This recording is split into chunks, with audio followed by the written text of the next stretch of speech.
কুরুক্ষেত্রের যুদ্ধের সময় থেকে ভারতের স্বাধীনতার সংগ্রামের সময়কাল পর্যন্ত নানান ইতিহাসের স্বাক্ষর বহন করে চলেছে এই রাজবাড়ি। এই রাজবাড়ির গুপ্তকক্ষে স্বদেশী আন্দোলনকারীরা গুপ্ত সভা করতেন। নেতাজি সুভাষচন্দ্র বসু এখানকার আমবাগানে গুপ্ত সভা করেছিলেন একসময়। নানান গল্পগাথা এবং ইতিহাস জড়িয়ে রয়েছে এই রাজবাড়িকে ঘিরে। কেন সম্পূর্ণ করা যায়নি এই রাজবাড়িকে? কেই বা রাত্রিবেলা গান গেয়ে ঘুরে বেড়ায় এখানকার দিঘির চারপাশে। এই সব নানান ইতিহাস এবং গল্পকথা আপনাদের সামনে আজ তুলে ধরব। আজ আমরা চলে এসেছি তমলুক শহরে তমলুক রাজবাড়ি। খড়গপুর লোকাল অথবা মেদিনীপুর লোকালে আপনারা অনায়াসে চলে আসতে পারবেন মেচেদা স্টেশনে। সেখান থেকে বাসে আপনারা অনায়াসে চলে আসবেন এই তমলুক রাজবাড়িতে। চলমান ইতিহাসের সাক্ষী এই তাম্রলিপ্ত রাজবাড়ি। রাজবাড়ির সমস্ত ইট ও পাঁজরে গাঁথানো রয়েছে সেই ইতিহাস। মহাভারতের কুরুক্ষেত্রের যুদ্ধ থেকে ভারতের স্বাধীনতা আন্দোলনের সংগ্রামী ইতিহাসের নানা পর্বের সঙ্গে যুক্ত ময়ূর রাজবংশের রাজপুরুষরা। একসময় স্বাধীনতা আন্দোলনের পীঠস্থান ছিল এই রাজবাড়ি। প্রায় 5000 বছরে বহমানকালের নানা ইতিহাসের সাক্ষী এই তাম্রলিপ্ত রাজবাড়ি।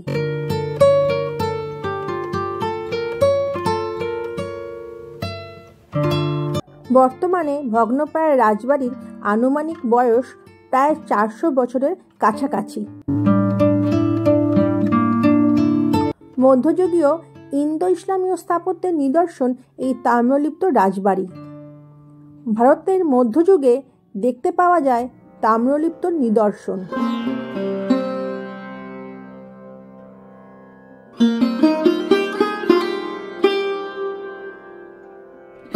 মধ্যত্তর যুগের স্থাপত্যকর্ম কতটা সমৃদ্ধ ছিল তমলুক রাজবাড়ি তা প্রত্যক্ষ প্রমাণ বহন করে চলেছে। মূল ভবনটি একটি চতুষ্কোণ চত্বরকে ঘিরে রয়েছে।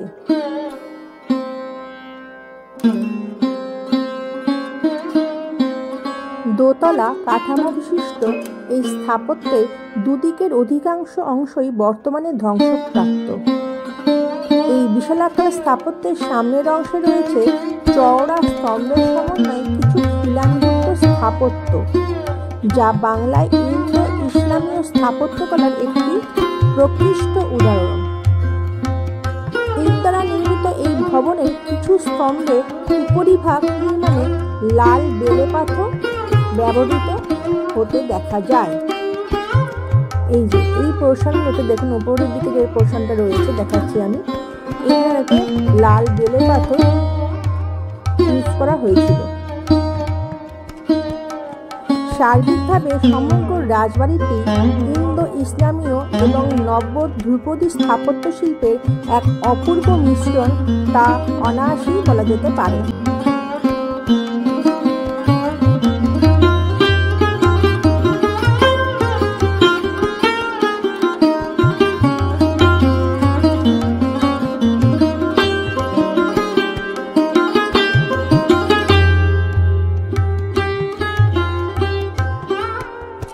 মধ্যযুগের তাম্রলিপ্ত বন্দর ছিল অন্যতম।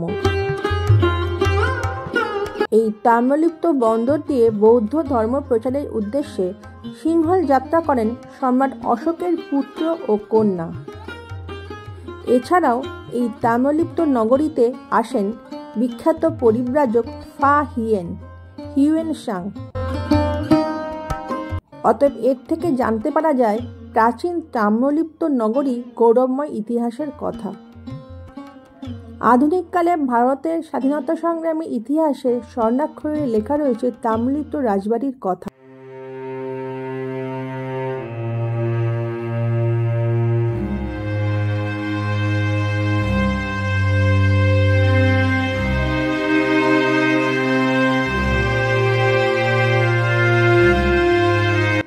তাম্রলিপ্ত রাজবাড়ির নির্মাণ সম্পর্কে যে তথ্য উঠে আসে তা হলো তাম্রলিপ্তের ময়ূর রাজা লক্ষ্মীনারায়ণ রায় 1837 সালে রাজবাড়ি তৈরি করানোর কাজ শুরু করেন। 2 লক্ষ টাকা দিয়ে কাজ শুরু হয়েছিল। দোতলা রাজবাড়ির কাজ অনেকটাই এগিয়ে গিয়েছিল। রাজপ্রাসাদ তৈরির সময় ব্রিটিশদের সঙ্গে তাম্রলিপ্ত রাজপরিবারের হঠাৎই খাজনা সংক্রান্ত বিবাদ লাগে। ইতিহাসবিদদের মতে এই খাজনা সংক্রান্ত বিবাদ ব্রিটিশদের দেশীয় রাজাদের লুটে নেওয়ার এক প্রকার কৌশল ছিল। রাজা লক্ষ্মীনারায়ণ রাজস্ব নিয়ে নদী এবং স্থলপথে মেদিনীপুরের দিকে নাকি যাত্রা করেন, কিন্তু ডাকাতের ছদ্মবেশে ব্রিটিশ শাসকেরা সেই রাজস্ব লুট করে। রাজস্ব জমা দিতে না পারায় রাজপরিবারের সম্পত্তির বড় অংশ নিলাম হয়ে যায়। সেই সময় ব্রিটিশদের তাম্রলিপ্ত রাজা লক্ষ্মীনারায়ণ 9,36,000 টাকা খাজনা দিতেন। চিন্তা করুন তখনকার সময়। আর এই সম্পত্তি নিলাম হওয়ার জন্যই প্রাসাদ নাকি সম্পূর্ণ করতে তিনি পারেননি। এই হচ্ছে তার গল্প, কেন এই তমলুক রাজবাড়ি দোতলা সম্পূর্ণ করা হয়নি।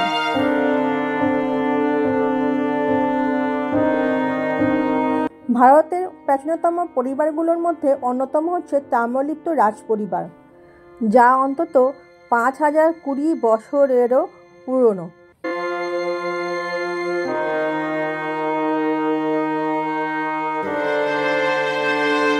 স্বাধীনতা সংগ্রামীদের শেষ আশ্রয়স্থল হিসেবে কাজ করত এই তমলুক রাজবাড়ি। স্বাধীনতা আন্দোলনের সাথে যুক্ত অনেক সদস্য এর দেওয়ালের মধ্যে আশ্রয় নিয়েছিলেন। এবং এই যে ঘরগুলো দেখছেন এখানেতেই সভা করা হতো। এগুলো গুপ্ত কক্ষ ছিল মাটির নিচে। নেতাজি জাতীয় কংগ্রেসের সভাপতি হওয়ার পর তমলুকে জনসভা করার ইচ্ছা প্রকাশ করেন, কিন্তু ব্রিটিশরা সেই সভা ব্যাহত করে এবং রাজা সুরেন্দ্রনারায়ণ তখন তার বাড়ির আমবাগান কেটে এই সভাস্থল তৈরি করেন। আর এই আমবাগানই হয় গোপন সভা। আর এই সভাকে স্মরণীয় করে রাখার জন্যই রাজবাড়ির পিছনে এনাদের দুজনের আবক্ষ মূর্তি নির্মাণ করা হয়।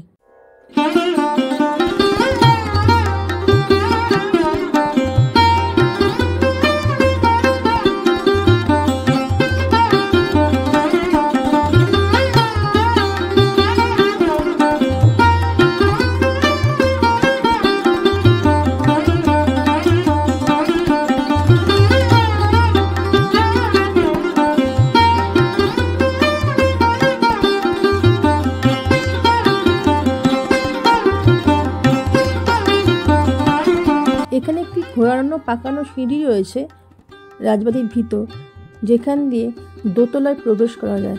বাট জায়গাটা কিন্তু খুবই অপরিচ্ছন্ন এবং একটু দুর্গম টাইপের।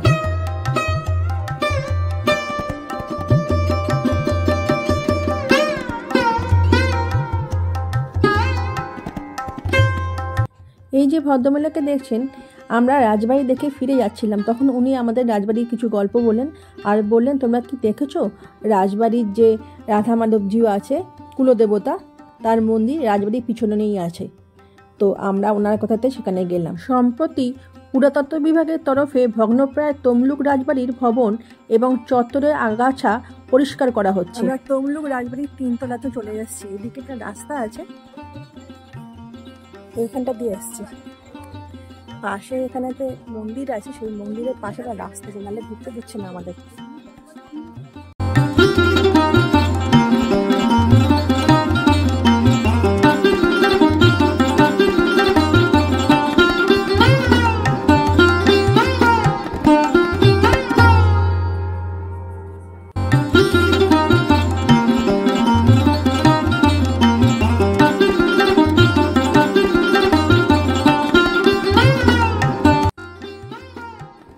এই রাজবাড়ির ঠিক পাশেই আছে একটি বিশাল পুকুর।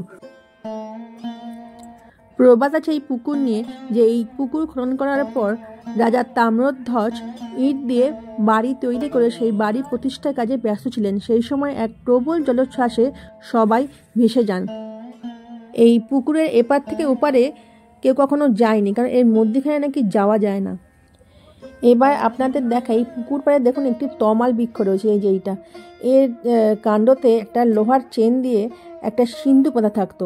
সেই সিন্দুকটা পুকুরের জলের মধ্যে ডোবানো থাকতো,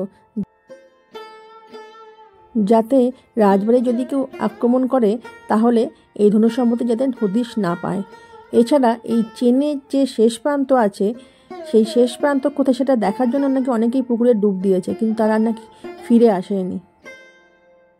আরও আছে, শুনবেন, এই পুকুর পাড়ে নাকি রাত্রিবেলা দাঁড়ালে কারুর গান গাওয়ার আওয়াজ নাকি শোনা যায়। সবই লোকমুখে শোনা কথা।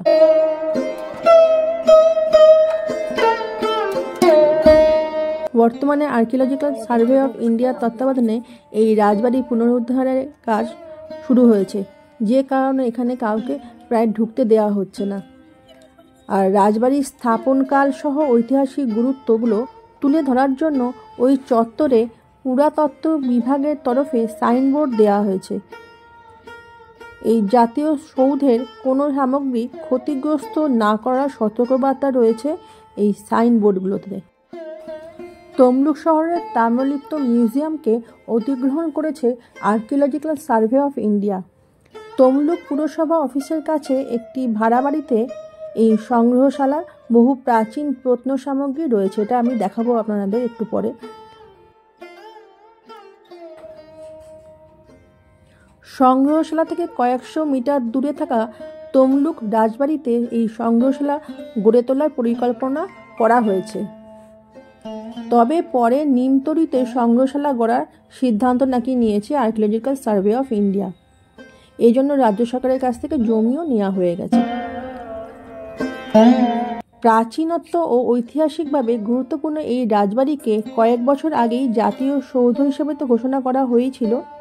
আর এই রাজবাড়ির পরিদর্শনের জন্য প্রতিদিন অনেক পর্যটকরা আসেন। আর রাজবাড়ি সংরক্ষিত হলে পর্যটকের কাছে আরও আকর্ষণ বাড়বে এই রাজবাড়ির, যে কারণে এই পরিকল্পনা নেওয়া হয়েছে সংরক্ষণে।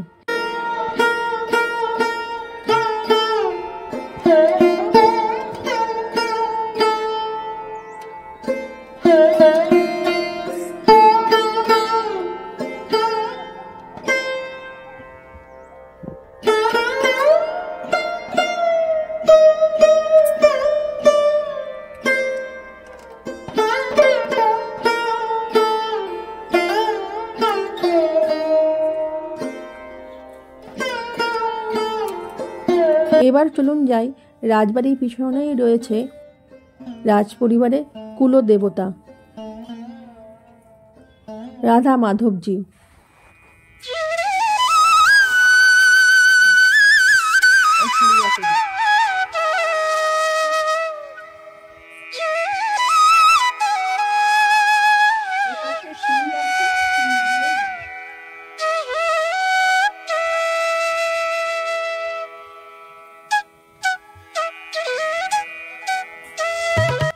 এই মন্দির ময়ূরবংশীয় রাজা তাম্রধ্বজের পরবর্তী কোনো রাজা তার দুই রানীর জন্য তৈরি করেন।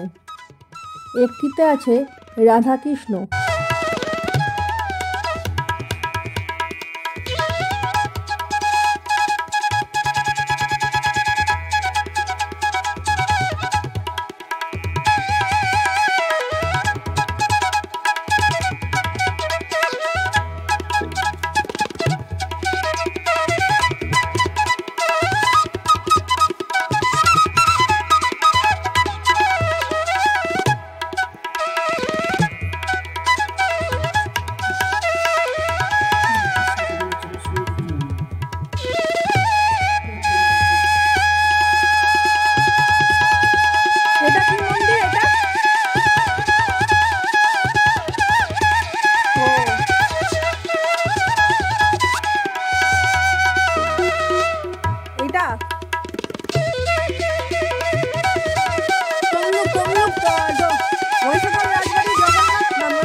এটা মাসির বাড়ি।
পুরাতত্ত্ব বিভাগের সংগ্রহশালা, বাট এখানে ছবি তোলা নিষিদ্ধ, ছবি তোলার জন্য আলাদা পারমিশন নিতে হবে।